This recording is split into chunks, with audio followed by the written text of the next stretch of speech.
For the following equations, we're going to find the vertices, center, foci, and the asymptotes. And when we're done, we're going to sketch the graph.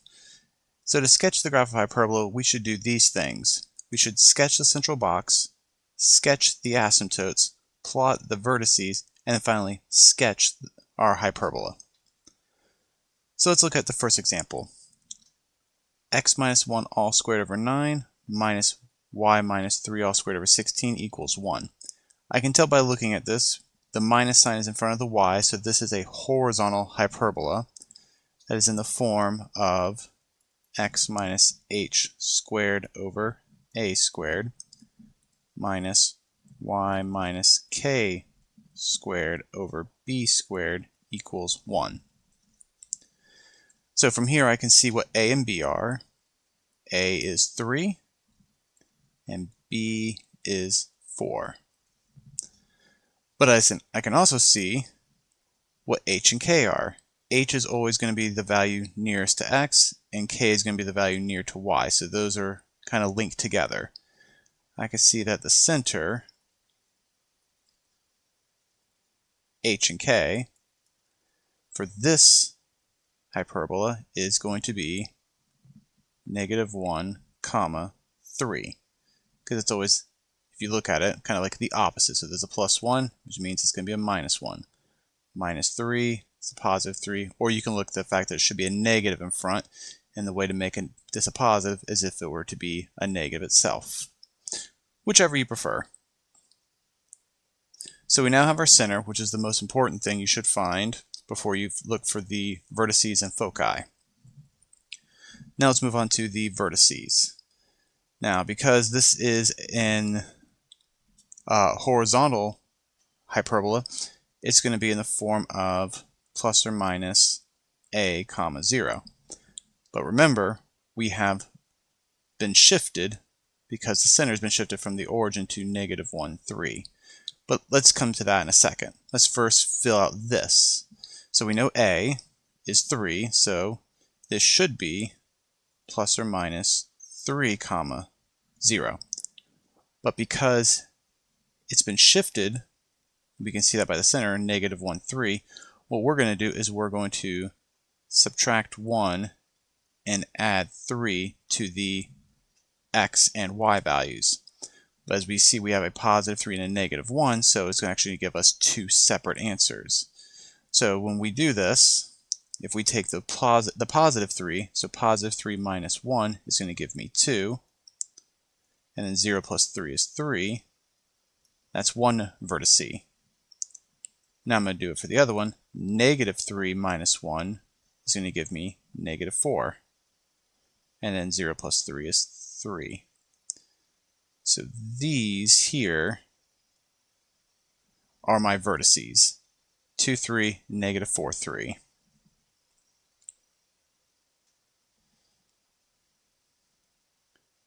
Next, I'm going to find the foci, which again, because it's horizontal, is going to be at plus or minus c comma 0.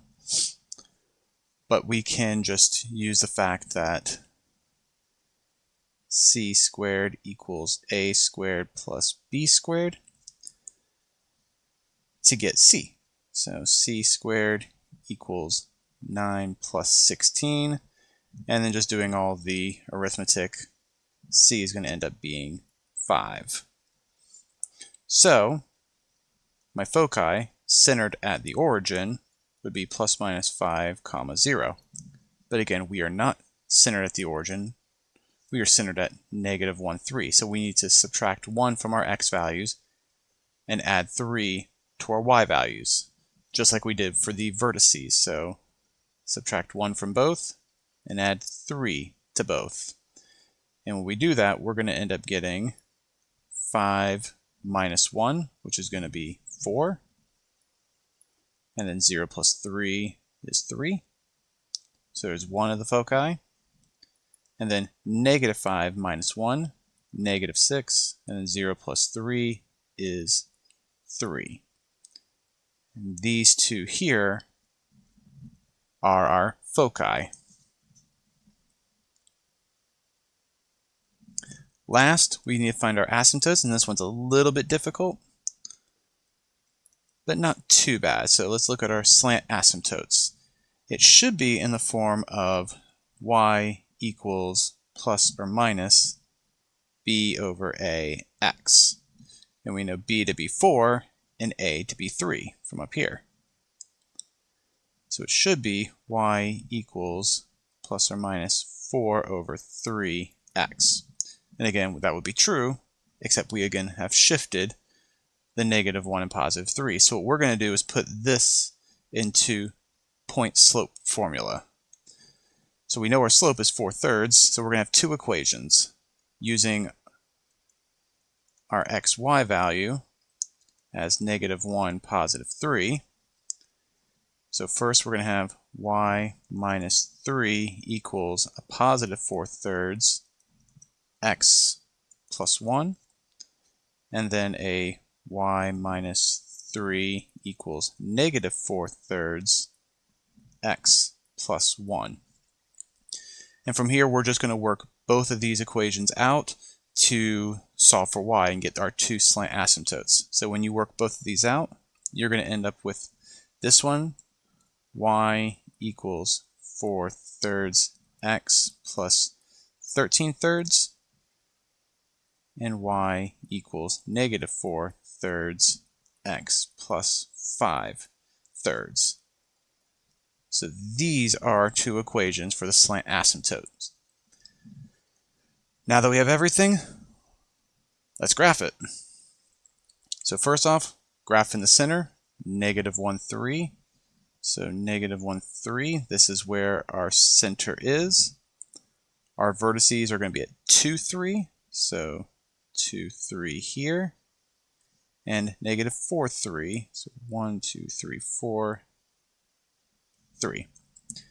Now we need to graph the central box. Now the central box we can figure out from our a and b value. From the center we can go, because it's a horizontal, we're going to go left and right 3, which we have 1, 2, 3, and 1, 2, 3. Our b value is 4, so we're going to go up and down 4. So 1, 2, 3, 4, and 1, 2, 3, 4. And we can draw our central box like so. And we know that our slant asymptotes run from the top left to the bottom right, and the top right to the bottom left. So going through the origin, or through the center, excuse me, is this asymptote. And then again through the center is this asymptote. And since it's a horizontal hyperbola, and it has to go through the vertices, but never going through the asymptotes, we're just going to draw our graph like so. Like that and that. And this one's going to go up like that, and then down like that. And now, after all that, here is our graph of this horizontal hyperbola. Get it all zoomed in so we can see it. There we go.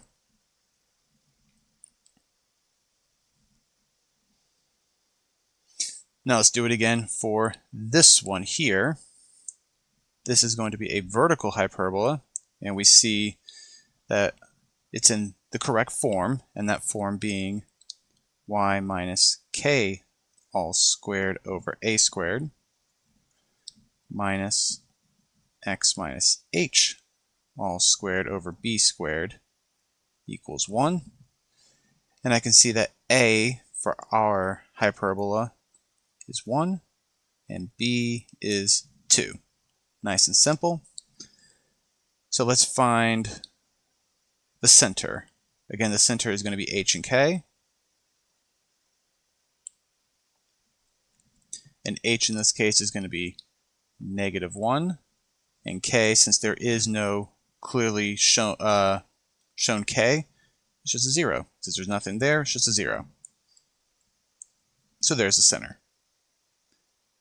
Now that we have the center, we can find the vertices, foci, and slant asymptotes much easier.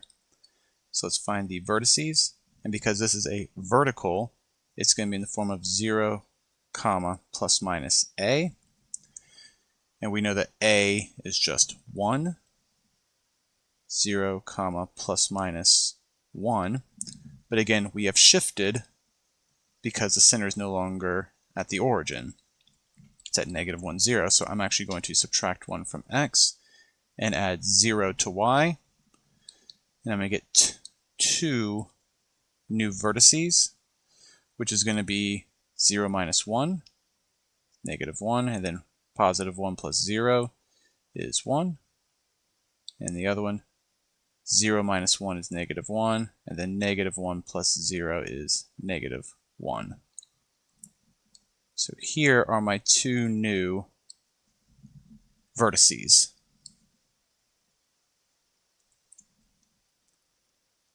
Next, foci is, again, because it's vertical, 0, comma, plus minus c. And to get c, we're going to use the equation c squared equals a squared plus b squared. So c squared is going to equal 1 plus 4. And working this out, c is going to equal plus or minus root 5. So at the origin, our foci would be plus or minus root 5. But again, we are not at the origin. Our center has been shifted just a little bit, negative 1, 0. So we're going to subtract 1 and add 0 to both to get our new foci. So 0 minus 1 is negative 1. Positive root 5 plus 0 is just a positive root 5. And then 0 minus 1 is negative 1. And then negative root 5 plus 0 is negative root 5. And here are our new foci.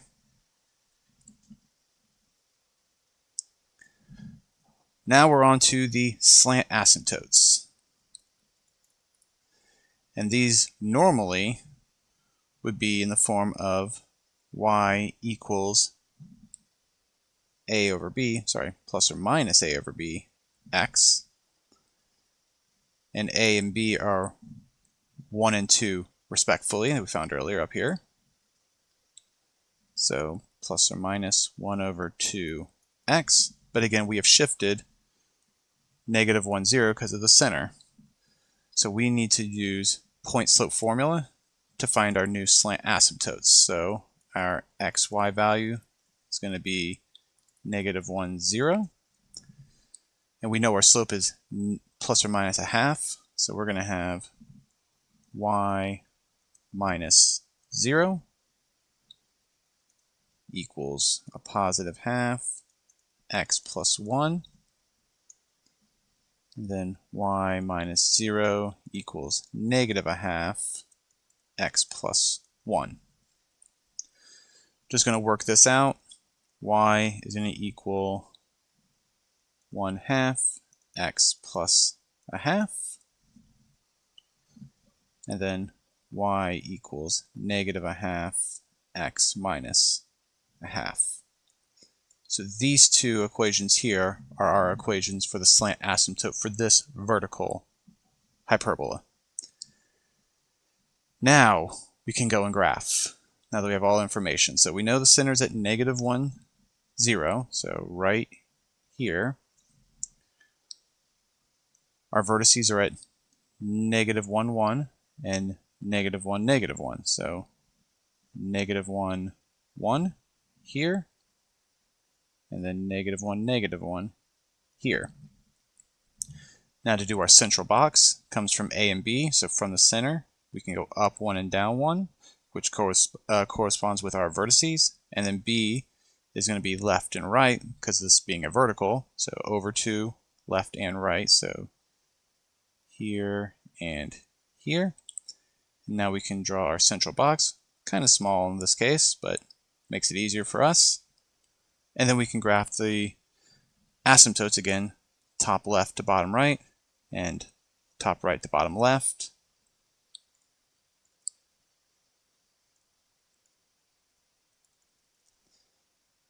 Like that. and then up here. Now we have our vertices, central box, and asymptotes. And since I know this is a vertical hyperbola because of the form, the minus sign being in front of the x, I'm just going to draw it like this, going through the vertices, but not through the asymptotes, like so, a little bit wobbly. And then like so. And here is all our information and the graph of this hyperbola.